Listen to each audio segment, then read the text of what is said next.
السلام علیکم ډاکټر صاحبانو په دې امید چې روغ جوړ او د صحت په جام پټ اوسئ زموږ نننی سیژن د Stratified epithelium په اړه کې ډاکټر صاحبانو موږ لګیا یو په پارت 1 Epithelium کې نیمینګ هم خلاص کړو چې ولې موږ Epithelium ته Epithelium وایو فیچرز باندې وغږیدو چې د Epithelial tissue مشخصات کوم دي پر ټایپس او لوکیشن کې لګیا یو ټایپس کې موږ ممبرینس Epithelium درلوده ګلانډولر Epithelium موږ اوس فعلا په ممبرینس Epithelium کې لګیا یو په ممبرینس Epithelium کې دوه غټ ټایپونه موږ راخیستو یو سمپل Epithelium یو Stratified Epithelium چې سمپل Epithelium زموږ مکمل خلاص شو صحیح ده هغه ټایپونه هغه سب ټایپ دی هغه سپیشل ټایپ دی هغه یو کلینیکل پوینټس چې هغه باندې خبرې وشوې هغه لوکیشن دی هغه ځینې فنکشن هغه باندې مکمل بحث وشو اوس راځو ډاکټر صاحب د ممبرینس Epithelium یو بل مهم ټایپ دی چې هغه ته Stratified Epithelium وایي صحیح ده په Stratified Epithelium باندې ان شاء الله موږ سیژن اخلو لوکیشن او فنکشن او دی په سټرکچر باندې وغږیږو هر ډاکټر صاحب Stratified Epithelium جنرالي زموږ سره په څلورو سب ټایپونو باندې ویشل کیږي لکه څنګه چې زموږ سره سمپل Epithelium په څلورو ټایپونو باندې کوم سمپل سکویمس سمپل کیوبایډل Epithelium سمپل کولومنر Epithelium او یو دانه پکې سپیشل ټایپ چې هغه شو سودو Stratified Epithelium ولې سپیشل ټایپ وو ځکه چې دا نه په سمپل نه په سکویمس سیل شیپ کې راته نه په کیوبایډل شیپ کې راته نه په کولومنر شیپ کې راته دې مشخصات د درې نورو ټایپونو نه ډیفرنٹ وو صحیح ده نو په دې خاطر یو سپیشل ټایپ درلود یو سپیشل کریکټریسټیک درلود نو په دې خاطر هغه سپیشل ټایپ وو په Stratified کې هم زمونږ ډاکټر صاحب څلور ټایپ اف Epithelium لرو یو ته وایي Stratified Squamous Epithelium بل Stratified Cuboidal Epithelium Stratified Columnar Epithelium او یو دانه پکې سپیشل ټایپ ته دغه سپیشل ټایپ د ډاکټر صاحب Transitional Epithelium یا بل نوم ورته اخلي Urothelium ورته وایي دې باندې به ځان ته یو دانه باندې وغږیږو هر ډاکټر صاحب دوباره یو ریویژن وشي Stratified کوم ټایپ اف Epithelium ته وایي Stratified هغه ټایپ اف Epithelium ته وایي ډاکټر صاحب چې زموږ سره په هغه کې یو هغه بیس ممبرین او د بیس ممبرین باندې زموږ سره مولټیپل لیر اف سیلز صحیح ده وان لیر دا شو صحیح ده بل لیر داسې بل پیرا شي بل داسې نو مولټیپل لیر شي لکه ون لیر نه ځکه که ون لیر شي هغه سمپل Epithelium راځي نو په دې خاطر دې ته کوم ټایپ اف Epithelium وایي Stratified اوس ډاکټر صاحب په Stratified کې بیسډ آن د شیپ اف د سیل د حجراتو یا د سیل د شیپ له نظره چې دغه شیپ څه رقم ده کوم شیپ اف سیلز لري که سکویمس ولري سکویمس ګوره دا Stratified Epithelium شو کنه چې مولټیپل لیر اوس که په دغه کې موږ سره سکویمس سیل یي سکویمس نو هغه ته به وایي چې Stratified یعنی مولټیپل لیر سکویمس یعنی مولټیپل لیر کې هغه لیر چې دا هغه زموږ سره سکویمس کوم لیر هغه باندې وغږیږو سکویمس Epithelium ټیشو کومه ټیشو د Epithelium نو نوم به مکمل کې مکمل نوم به څنګه راشي Stratified Squamous Epithelium نه لیکل چې ځای نیو دلته سیده بل که موږ سره کیوبایډل شیپ اف سیلی نو نوم به ورکې مکمل به کې Stratified Cuboidal Epithelium سیده که کولومنر شیپ اف سیلز نو هغه ته به وایي Stratified Columnar Epithelium صحیح شو هغه سپیشل ټایپ باندې بغږیږو چې هغه څه رقم سټرکچر لري زموږ سره نو دا یو جنرال هغه تاسو کلاسیفیکیشن په ذهن کې کینی ښه ډاکټر صاحب دا چې تاسو معلومه کوي چې کوم زموږ سره Stratified Squamous Epithelium ده کوم زموږ سره Stratified Columnar ده او یا کوم زموږ سره Stratified Cuboidal ده دا به څنګه معلومه دا به هغه ټاپ موست لیر ته ګوري ډاکټر صاحب دوباره مونږ یو سټرکچر رسمو ګوره ډاکټر صاحب داسې یو سټرکچر رسم که صحیح ده نو دغلته کې ډاکټر صاحب زموږ سره کېدلی شي چې په لاندې بیس کې مثلا Cuboidal like سیلي صحیح ده Cuboidal like سیلي په مینځ کې کېدلی شي لکه کولومنر غوندې لکه سیل سي صحیح ده دا رقم لکه سټرکچر ولري یا داسې ګډوډ نور سیل سي صحیح ده هم کیوبایډلي هم کولومنري خو ته به د مینز یا بیس لیر ته یو تم هم نه ګوري ته به کوم لیر ته ګوري ته به پاسیني لیر ته ګوري پاسیني اخري لیر څه ده اوس ډاکټر صاحب تاسو ښه ته متوجه شئ صحیح ده تاسو به د پاسیني لیر ته ګوري زموږ سره کوڅو لیر شو زموږ سره دا ون لیر شو صحیح ده دا بل لیر شو دا بل زه به کوم لیر ته ګورم او دغه لیر په اساس به زه پوهیږم چې دا کومه Stratified ده سکویمس ده کیوبایډل ده کولومنر ته به ټاپ موست ته ګوري کومه ته ټاپ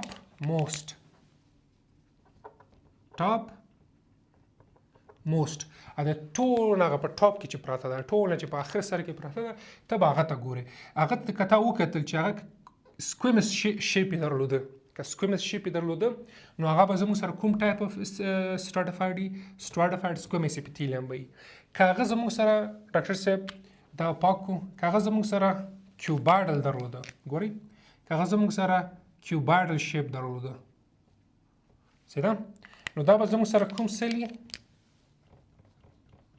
که دا زموږ سره کیوبایډل ګوره ټاپ موست لیر ته ګورم لاندې ته نه ګورم ټاپ موست ته ګورم ټاپ موست کې چې زه وګورم که شیپ اف د سیل کیوبایډل وو نو دا به زموږ سره کومه سټراټیفاید وي سټراټیفاید کیوبایډل په همدغه شکل که کولامینر وو نو دا به زموږ سره کومه سټراټیفاید وي سټراټیفاید کولامینر اپیتیلیم صحیح شو ډاکټر صاحب نو اول تاسو د سټراټیفاید په معنا پوه شئ چې سټراټیفاید اپیتیلیم کوم اپیتیلیم ته وایي مولټیپل لیئرز صحیح ده هغه نه بعد دا مولټیپل لیر کېدلی شي چې مختلف رقم سیلز وي هم کیوبایډل کولومینري سکویمس وي خو ته به اخري لیر ته ګورې پاسنی اخري لاندنی نه ټاپ موست ته به ګورې ټاپ موست که تا ولده چې شیپ د سیل سکویمس وو نو هغه به سټراټیفاید سکویمس شي که کیوبایډل و کیوبایډل به شي که کولومینر و کولومینر به شي دلته کې تاسو کتلی شئ ډاکټر صاحب ټاپ موست لیر سیلز تاسو وګورئ دا زموږ سره ټاپ موست اف سیل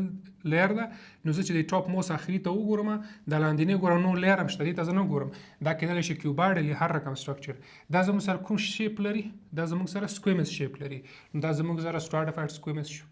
که دلته کې ډاکټر صاحب تاسو راشي په دغه ځای کې تاسو کتلی شئ چې سټراټیفاید کیوبایډل ټاپ موست لیر ته ګورم دا زموږ سره ټاپ موست لیر ده صحیح ده دا بل لیر لاندې لیر ته زه نه ګورم ټاپ لیر ته چې زه کله وګورم دلته زموږ سره کوم سټرکچر راځي کیوبایډل سټرکچر راځي دا رقمي کیوبایډل سټرکچر نو دا زموږ سره سټراټیفاید کیوبایډل شو په سټراټیفاید کولومینر کې ګورم هلته لاندې مولټیپل لیر دي دې زه نه ګورم زه کوم یو ته ګورم زه ټاپ موست ته ګورم صحیح ده ټاپ موست زموږ سره کوم سټرکچر اف سیل ده زموږ سره کیوبایډل سیل ده هغه کولومینر ده نو دا به زموږ سره کومه سټراټیفاید شي سټراټیفاید کولومینر شي اوس ډاکټر صاحب زموږ سره په دې اپیتیلیم کې سټراټیفاید اپیتیلیم کې یو سپیشل ټایپ ده صحیح ده دغه سپیشل ټایپ د ډاکټر صاحب ټرانزیشنل اپیتیلیم وایي څه ټرانزیشنل یا بل نوم ورته اخلي یوروتیلیم ټرانزیشنل اپیتیلیم یا یوروتیلیم دواړه یو معنا لري ښه دې خصوصیت څه شی ده دې خصوصیت باندې ان شاء الله ځان ته غږیږو خبره به ور باندې کوو خو تاسو اوس دومره پوه شئ چې ته چې کله معلومه یې چې دا ټرانزیشنل اپیتیلیم ده که نه دې ټاپ موست لیر سیلز ته وګوره ډاکټر صاحب د لاندني لیر هغه ته فکر مه کوه ټاپ موست لیر ته به ګورې سه نو چې ته کله ټاپ موست لیر ته وګورې دا به کیوبایډل رقم باندې نه وي دا به مثلا کولومینر رقم باندې نه وي دا به مثلا سکویمس په رقم باندې نه وي دا به داسې یو ګنبزي رقم سټرکچر لري ګنبزي داسې ګنبز رقم ګوره داسې لکه د جماعتو سرونه ګنبز څه ډوم لایک سټرکچر داسې یو سټرکچر به لري صحیح ده لکه ځان ته به داسې یو ګرد ګنبزي یا د چترۍ یا د امبریلا سټرکچر به لري نو ته به د دې نه معلومه یې چې دا زموږ سره کومه اپیتیلیم ده دا زموږ سره ټرانزیشنل اپیتیلیم ده او دغه ټاپ موست لیر سیل چې دي دې ته نه سکویمس وایي نه کولومینر نه کیوبایډل دې ته یو ځان ته نوم اخلي هغه ته امبریلا سیلز وایي دې ته څه وایي امبریلا سیلز په کتابونو کې دې ته امبریلا سیلز وایي څه امبریلا سیل یعنی هغه سیل چې سټرکچر یا شیپ یې د امبریلا رقم د چترۍ په رقم ده نو په دې بیس باندې بیا ټرانزیشنل اپیتیلیم آیډنټیفای کیږي خو دې باندې اوس ډیپ نه غږیږو دې باندې به ځان ته ان شاء الله راځو چې ټرانزیشنل چیرته موقعیت لري څه وظیفه لري څه کوي څه نه کوي او جنرالي موږ په دې پوه شو ډاکټر صاحب چې زموږ سره سټراټیفاید په څو ټایپونو باندې ویشل کیږي او سټراټیفاید اپیتیلیم وایي څه ته اوس راځو ډاکټر صاحب یو دانه ځان ته په دې بحث کوو اول راغلو ډاکټر صاحب سټراټیفاید سکویمس اپیتیلیم دغه اپیتیلیم راغلو دلته کې ور باندې بحث کوو ډاکټر صاحب سټراټیفاید سکویمس اپیتیلیم زموږ سره سټراټیفاید ده ټاپ موست لیر سکویمس ده په دې کې ځان ته زموږ سره ډاکټر صاحب ځان ته دوه نور ټایپونه موجود دي په دې کې دوه مور ټایپس مونږ لرو چې هغه ولې دي دوه مور ټایپس دي به ان شاء الله بحث کوو هغه دوه مور ټایپس چې دي یو ته وایي کیراټینایزډ ګوره کیراټینایزډ سټراټیفاید سکویمس اپیتیلیم ګورئ ډاکټر صاحب کیراټینایزډ سټراټیفاید سکویمس اپیتیلیم سټراټیفاید سکویمس اپیتیلیم خپل نوم مکمل ده یو اول کې ورسره یو سفکس اضافه کیږي چې هغه ته کیراټینایزډ وایي ولې کیراټینایزډ دا ځکه ډاکټر صاحب تاسو چې کله دغه سیلز ته وګورئ دغه سیلز ډاکټر صاحب زموږ سره یو بیس ممبرین لري صحیح ده بیس ممبرین نه بعد مثلا زموږ سره ملټیپل لیر جوړیږي په دغه شکل باندې صحیح ده د ټاپ موست لیر زموږ سره خو سکویمس سي صحیح ده خو بس باید سکویمس سي خو په دې کې یو خصوصیت ده او خصوصیت څه شی ده خصوصیت دا ده چې ډاکټر صاحب په کیرټینایزد کې زموږ سره پروتین موجود دي څه رقم پروتین هغه کیرټین دي څه دي کیرټین دا کیرټین پروتینز موجود دي صحیح ده په دې ټاپ موست لیر کې په دې سکویمس سیلز کې په ټاپ موست لیر کې په سټراټیفاید سکویمس اپیتھیلیم کې په دې آخري برخه کې ډاکټر صاحب زموږ سره ګوره دا وان بل لیر په دې آخري لیر کې زموږ سره چې ته کله ورته وګورې نو تا ته به داسې کیرټین پروټینز ښکاري کیرټین به پکې ښکاري نو دې په خاطر دې ته وایي کیرټینایزډ یعنی کیرټین پکې دی کیرټین پروټین زیات اوس دا کیرټین څه شی دی دا څه کوي څه نه کوي هغه ځان ته بحث ته سایټوسکلیټن تاسو به په سیلولر بایولوژي کې ویلي سیل کې زموږ سره مختلف اورګانلز دي یو سایټوسکلیټن دی ځان د پروټین دی سایټوسکلیټن نو دغه ریلیټډ سټرکچر ده دی باندې بغاږي چې دا ولې څه وظیفه کوي نو دې په خاطر چې دا کیرټین لري نو دې ته وایي کیرټینایزډ سکویمس اپیتھیلیم کیرټینایزډ سکویمس اپیتھیلیم ډاکټر صاحب خصوصیت دا ده چې ټاپ موست لیر چې کوم سکویمس دي کنه هغه کې به نیوکلیس نه وي نیوکلیس له منځه تلي صحیح ده هغه نه بعد دا به په کیرټین کې ټول به هغه حجرات و د سیلز به د کیرټین نه ډکي صحیح ده دا د بل خبره دا به ډاکټر صاحب چې په دې کې اورګانیلز نشته صحیح ده اورګانیلز په ښکار ډیر په کم اندازې خو په جنرالي اورګانیلز پکې نشته ډاکټر صاحب یو ژوندۍ حجره ګورې ډاکټر دا مهمه خبره ده یو ژوندۍ یا لایف سیل چې کنه چې ژوندۍ دغه ژوندۍ حجره چې ضرورت لري ډیر شان ته ضرورت لري خو په ټولو کې یو مهمه خبره ده چې یو ژوندۍ حجره نیوکلیس ته ضرورت لري نیوکلیس ته ګورې زموږ سره کدلته یو سیلی صحیح ده دا زموږ سره فرض مثال یو سیل ده په دې سیل کې زموږ سره نیوکلیس ته خامخا څه ده ضرورت شته صحیح ده نیوکلیس ته خامخا ضرورت شته او په دې سیلز کې زموږ سره اورګانیلز ته ضرورت شته اورګانیلز په دې سیلز کې چې دننه کوم سټرکچر دي اورګانیلونه دي نو هغه اورګانیز ته پکې ضرورت شته دا ولې ځکه دا سیل فنکشنل شي کنه صحیح ده سیل چې کوم مختلف رقم فنکشن دی هغه فنکشنل یو کی انرژي پروډوس کې مایټوکاندریا ولري مایټوکاندریا نه انرژي پروډوس کې ATP پروډوس کې او ژوندۍ پاتې شي صحیح ده نو په دې خاطر دا د یو ژوندۍ حجرې ضرورت ده نیوکلیس ته پکې ولې ضرورت ده ځکه چې ډاکټر صاحب کله چې یو سیل پروټینز جوړوي یا هر کوم سټرکچر جوړوي ګوره یو شیان چې جوړیږي د پروټین د سټرکچر دا زموږ د نیوکلیس نه جوړیږي نیوکلیس کې څه شی دی نیوکلیس کې زموږ سره نیوکلیک اسید دی ډي ان اے چې ورته وایو دغه ډي ان اے څه کوي دا ډي ان اے زموږ سره د سیل دپاره میپ لکه یو نفر راځي که نه یو کور جوړوي یو کور چې جوړوي د کور د جوړولو دپاره انجینر هغه ته یو میپ رسم کړي صحیح ده ډرای کی ورته چې ته بدلته مثلا اول فلور اول منزل به دا رقم وي دویم به دا رقم وي دریم به دا رقم وي په اول کې به دومره کوټې پرتې په دویم کې به دومره پرتې په دریم کې به دومره پرتې صحیح ده نو چې کله دغه میپ نه نو دا کور خو نه صحیح جوړیږي صحیح ده نو د میپ د جوړولو د کور د جوړولو لپاره میپ ته ضرورت ده نو د نیوکلیس کې چې کوم اورګانیز دی او دوی فنکشنالټي او دوی لپاره چې کوم سټرکچر جوړیږي نو دوی لپاره نیوکلیس هغه ډي ان اے ضرور ده نو په دې سنس کې ډاکټر صاحب زموږ سره دا پکو دی باندې ډیپ نه ځکه مالیکولر بایولوژي بحث ته او اګه زه دې ډیپ لاړ شم ډیر وخت نیسي خو تاسو دومره زده کوئ چې په سټراټیفاید سکویمس چې دوه ټایپ لري کیرټینایزډ هغه کې به ټاپ موست سیل سکویمس خو به وي خو هغه کې به ټول چې نه به ډکي د کیرټین نه به ډکي صحیح ده اوس د کیرټین ښه والی چې ډاکټرس د سکویمس د stratified squamous keratinized stratified squamous keratinized یا keratinized stratified squamous epithelium د اهم لوکیشن کوم ځای کې ده اهم د ټول نه اهم لوکیشن زموږ سره ډاکټر صاحب په سکن دا زموږ او تاسو بدن چې ټول کوم سکن تاسو ګورئ ډاکټر صاحب دا فور ایگزامپل یو نفر ده صحیح ده دا سکن ډاکټر صاحب سکن دا سکن ټول سکن په ټول بدن کې دا زموږ سره کوم ټایپ اف اپیتھیلیم پوښلی ده دا زموږ سره ډاکټر صاحب همدغه stratified squamous keratinized epithelium پوښلی ده دا رقم زموږ سره ټول بدن پوښلی ده دې ګټه څه ده؟ دې ګټه دا ډاکټر صاحب دا کیراټین چې دی دا کوم کیراټین پروتین چې دی اول خو تاسو زده کې دا حجرات چې دا مړه حجره دي ډیډ سیل دي ولې ډیډ سیل دي چې کدوې نیوکلیس نه لري اورګانیز نه لري دومره فنکشنل نه دي دوی ډیډ سیل دي مړه حجرات دي او دا په ټاپ موست لیر کې پراته دي صحیح ده ټاپ موست لیر کې دا د کیراټین نه ډک دي اوس د کیراټین خواله چې ده د کیراټین خواله دا د ډاکټر صاحب چې دا زموږ سره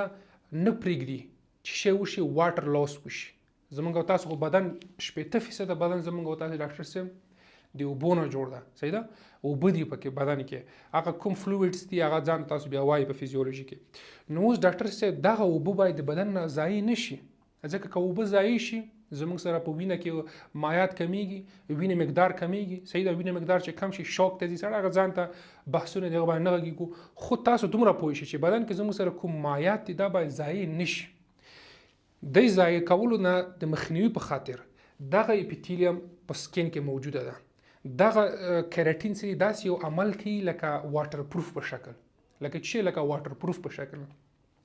لکه تا بدن ته یو ټیک پلاستیک پوخي ورکړی ده او دا پوخ نه پرېږدي چې تا نه د لاندې کوم ټیشو چې دی دې نه د اوبه تبخیر شي صحیح ده ایواپوریشن ورته وایي صحیح ده تبخیر شي لکه که تاسو دا سکن نه یي که نه دا کیراټین نه یي نو د لاندې چې کوم مایعات دي دا به خپله تبخیر کېدلی صحیح ده نو دغه تبخیر د مخنیوي نه د مایعاتو د ضایع کېدلو نه دغه کیراټیناز اپیتیلیم زموږ سره خدای تعالی چې کړي دي زموږ سره په سکین کې موجود کړي دي نو د مهم لوکیشن چیرته په سکین کې ډاکټر صاحب سکین خپله 3 لیئرز لري صحیح ده اپیډرمس او د 3 نور ټوټل 3 لیئرز دي صحیح ده په هغه باندې نه کېږو چې تاسو گیچ نه شئ خو تاسو دومره پوه شئ چې سکین زموږ سره 3 لیئر لري دغه یو لیئر په ټاپ کې پروت ده چیرته په ټاپ کې دغه ټاپ لیر چې شنه جوړ ده د ټاپ لیر ته څه وایي اپیډرمس او د اپیډرمس چې شنه جوړ ده دغه اپیډرمس زموږ سره د stratified squamous keratinosis نه جوړ ده اهم وظیفه چې د اهم وظیفه دا ده چې نه پرېږدي دا داسې عمل کوي لکه واټر پروف که ته چیرته اوبو ته ور ودانګې که نه او بازي کوې نو تا نه د اوبو نه لکه ته سویمینګ کوې د سویمینګ ټایم کې تا ته بدن کدا چیرته د کیراټیناز نه واټر پروف فنکشنالټي نه وای کنه نو تاسو به وبتلای او راوته نو دا خو بدن خرابېږي په دغه سیستم باندې نو په دې خاطر واټر لاس نه شي کې مخنیوي کې یو وظیفه او از واټر پروف کار کوي بل وظیفه ډاکټر صاحب مهمه وظیفه ده چې پروټیکشن کوي څه کوي پروټیکشن څنګه پروټیکشن ګوره ډاکټر صاحب تاسو روزمره کنه په یو شی باندې مثلا لاس وهي یا یو شی رانیسي یا مثلا یو چاته لاس ورکوي مختلف رقم انوایرمنت کې میکروبونه بکټیریاز رقم هغه شته مایکرو ارګانیزم شته صحیح ده اوس دغه مایکرو ارګانیزم زموږ بدن ته ولې نه داخلي کله چې موږ هغه باندې ټچینګ کوو کنه دا وجه دا چې زموږ سره په دې بدن کې دا کیراټین پروتین چې دا سکینی پوخ کړی دی اپیډرمس لیر نو دا نه پرېږدي چې دا مایکرو ارګانیزم زموږ بدن ته ننوځي په اسانۍ باندې که دا چیرته ننوتلی ډاکټر صاحب هلته به انفیکشن راتللی انفلیمیشن به کېدلی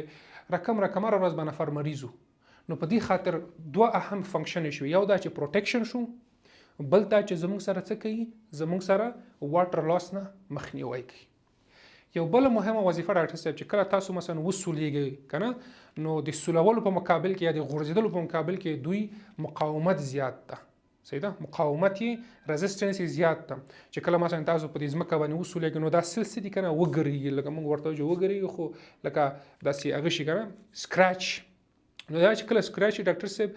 دغه سلس خو زموږ سره ډیډ سلس دي مړه حجرات دي دا به له منځه لاړ شي دا چې له منځه لاړ شي دا به بیرته له کومه بیرته راځي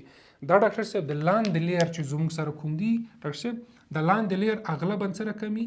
موستلی دا کیوبایډلی صحیح ده لاندې بیزل سیلز دا کیوبایډلی نو دا کیوبایډل سیل چې دا خو نیوکلیس هم لرو دغه اورګانیزم لري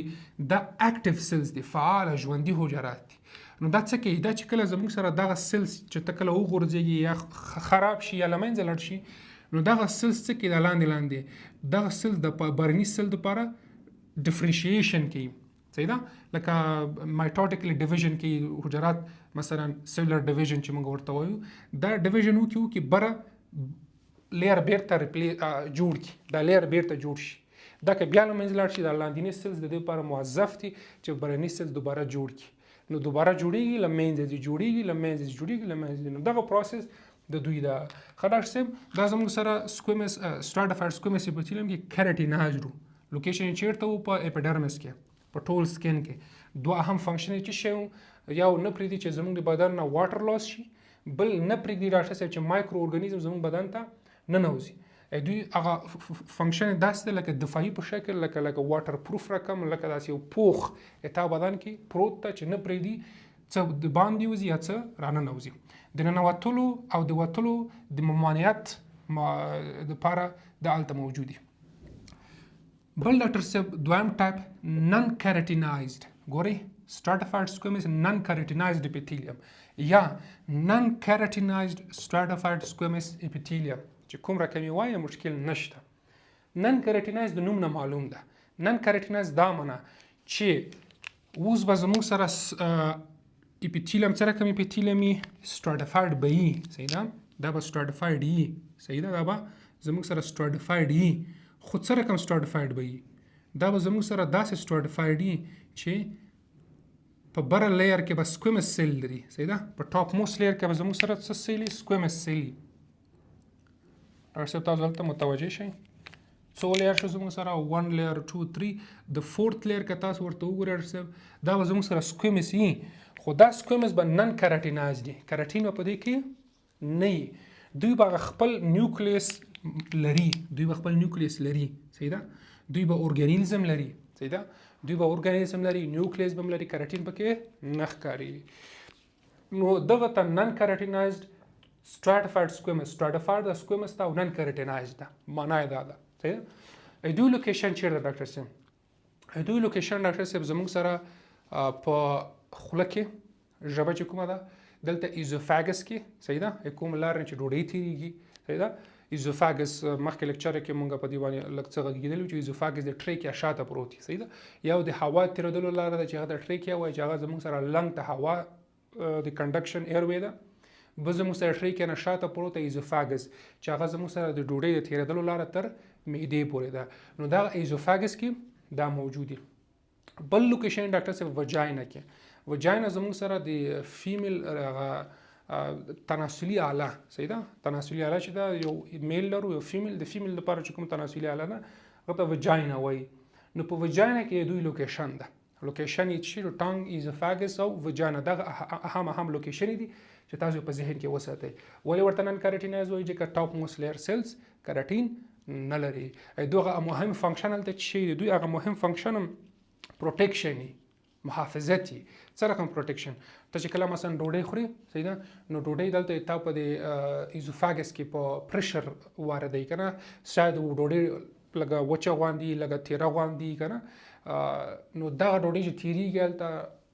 نو دلته سولول راځي صحیح ده دا صرف سولیږي راسولیږي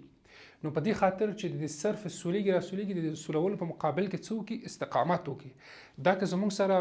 سمپل اپیتیلیم په ایزوفاګس کې موجود وي سمپل 1 لیر نو هغه مقاومت نشو کولی هغه رزिस्टنس نشو کولی نو هغه په ایزلی رپچر کېده پرې کېده به له منځه به ته صحیح هغه چې رپچر شو بیا خو لاندې هغه نه لاندې چې کوم سټرکچر دي کومه کنیکټیو ټیشو وي هغه خو ډامیج کېدل مشکلات رامنځته کېدل انفیکشن راتللی صحیح نو په دې خاطر دا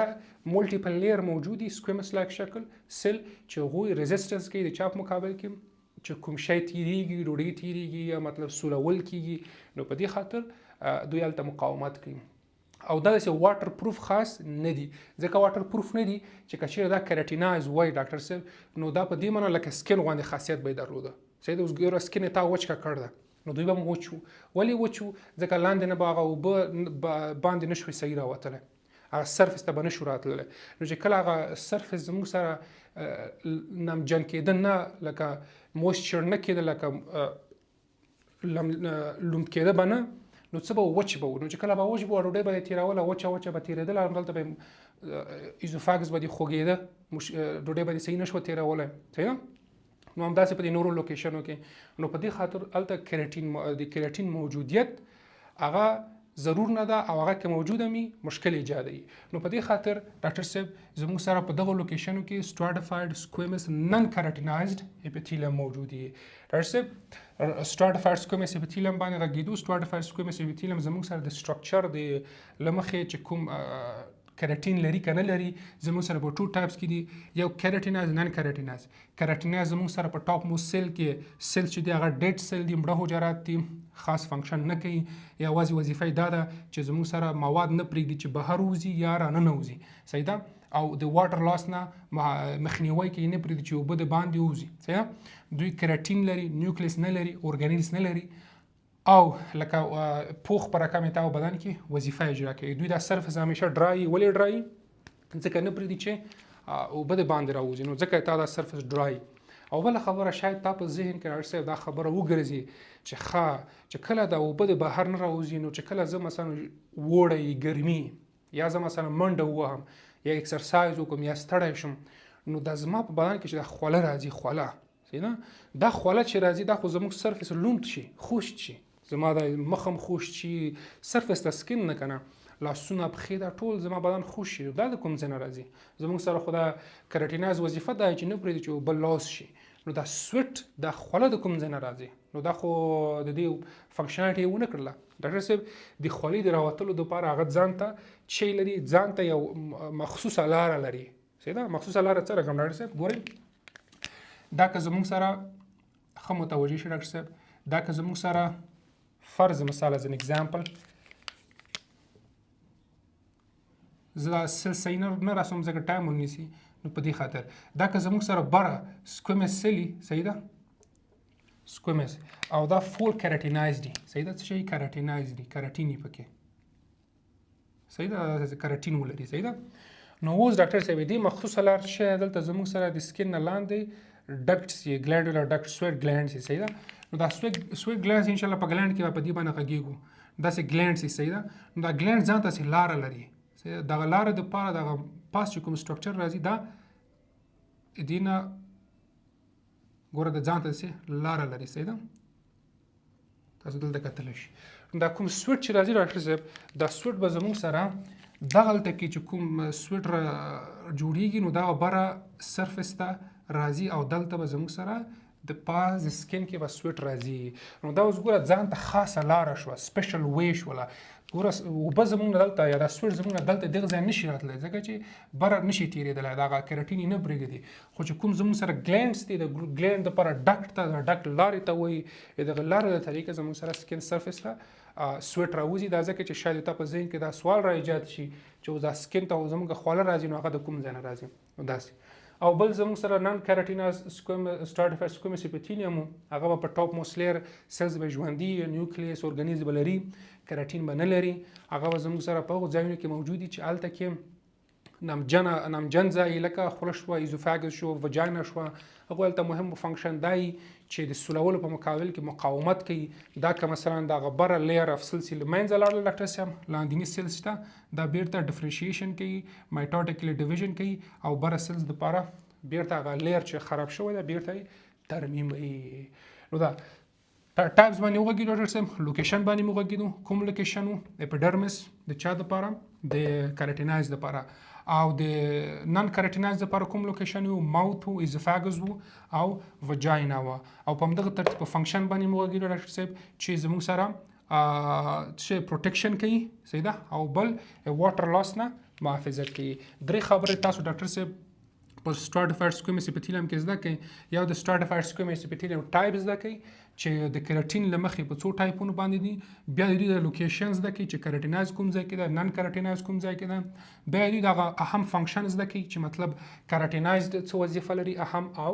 نن کیراټینایز څه وظیفه لرلی شي نو په دغه ترتیب انشاءالله تاسو د stratified squamous epithelium بحث خلاصیږي اوس تاسو ډاکټر صاحب مونږه stratified cuboidal epithelium ته خیر صاحب راځو اوس stratified cuboidal epithelium ته دغه epithelium ته دوباره نه تکرارو لنډ دومره پوه شئ stratified cuboidal multiple layers top most layers زموږ سره cubic like structure لري cuboidal shape یې صحیح ده نو stratified cuboidal epithelium stratified cuboidal او stratified columnar in comparison to stratified squamous دوی distribution restricted ده distribution restricted دا معنی چې ډېر په کم ځایونو کې موقعیت لري rarely کم صحیح ده نو stratified چې موږ راواخلو stratified cuboidal دومره پوه شئ stratified cuboidal دوه لوکیشن ماینر نور لوکیشن شته خو دا دوه هغه چې کتابونو کې ذکر کیږي. لوکیشن یو سلیوري ګلند ډکټ ته او بل سویټ ګلند ډکټ ته. کومه چې زموږ سره د لاړې غدوات دي صحیح ده، لاړې دلته غدوات دي، دغه باندې اوس نه غږیږو ځکه په دې باندې موږ بحث شروع کړو، بحث ډېر اوږدېږي نو دا ځان ته هر ګلینډس او نور خبرې ځان ته کېږي. خو دومره تاسو پوه شئ چې ګلینډ به د کومې چې لاړې راځي صحیح ده، د خوله کې چې تا لاړې راځي دا داسې یو سټرکچر ګلینډ دی، ګلینډ نه راځي صحیح ده. د ګلینډ نه چې کوم راځي دا ګلینډ مخکې هم دا خبره مو کړې وه، یو لاندې بخش لري، یو اوپننګ لري او بل زموږ سره ډکټ لري. دا زموږ سره د ګلینډ شی کېږي، دا زموږ سره د ګلینډ ډکټ ده صحیح ده، د تېرېدلو لاره،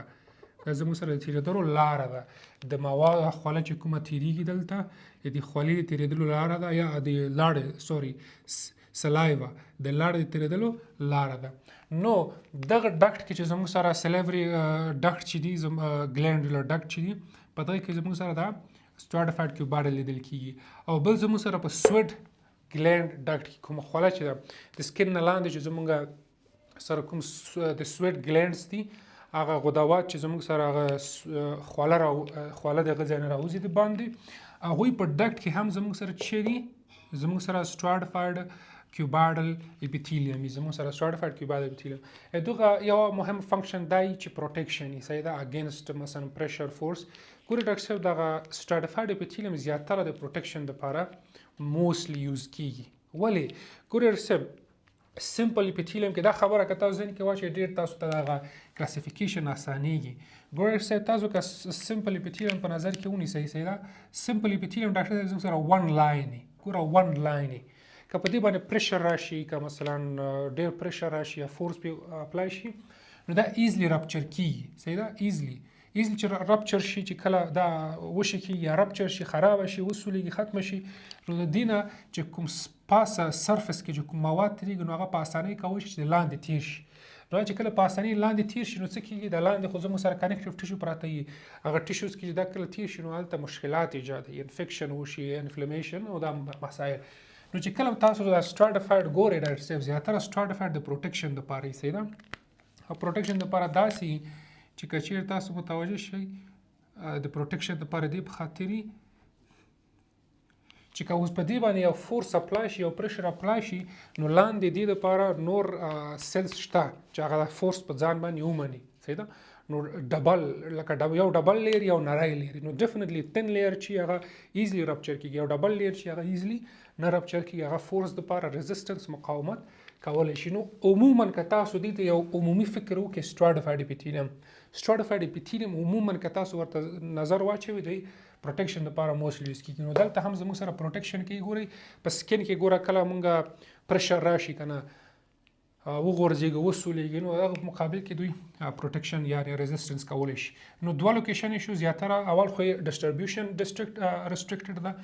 او د دې ډسټریبیوشن په دوه هغه مهم ځایونه چې کوم دي سلیوري ګلینډولر ډکټ او سویټ ډکټ ده. بل راځو ډاکټر صاحب زموږ سره سټراتیفاید کولومینر اپیتیلیوم. سټراتیفاید کولومینر اپیتیلیوم زموږ سره به اپیتیلیوم مولټیپل لیري، ټاپ موست لیر ته به تاسو ګورئ، ټاپ موست لیر به زموږ سره کولم رقم سټرکچر لري، شیپ به لري او د دوی ډسټریبیوشن هم ریسټرکټډ ده. یو مهم لوکیشن چې دوی ته ذکر کېږي هغه زموږ سره په آی کې ده، په سترګو کې.